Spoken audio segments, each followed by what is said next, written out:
Turn back.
Well, in recent times we have been making efforts to get patient procedures accomplished in less time for the patient, especially on an outpatient type of procedure.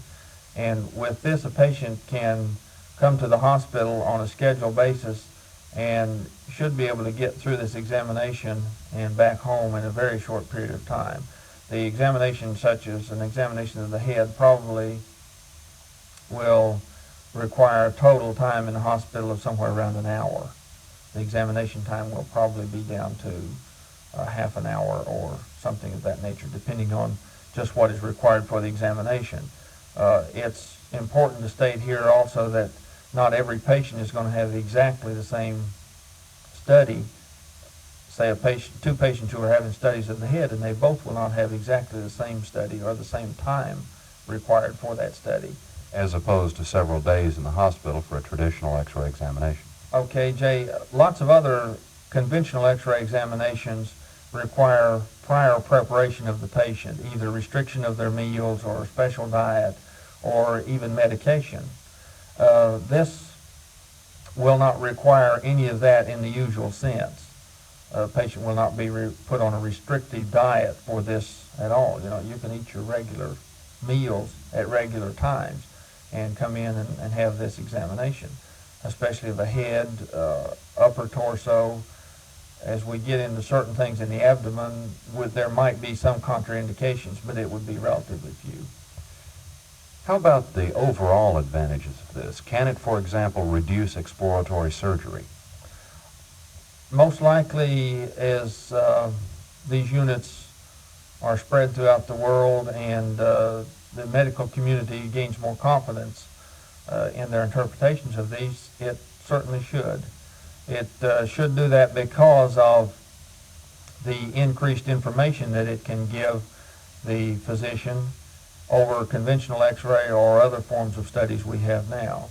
And also this will prove to be less dangerous to the patient as far as invasive studies such as you're talking about surgery, which is painful and requires time and medication and all of that. And this will be a relatively simple tool to give them some information of what the patient's condition is.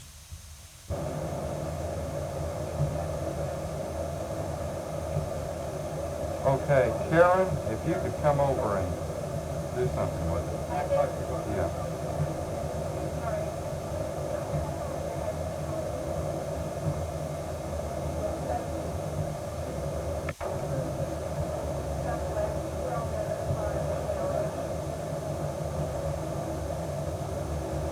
Right.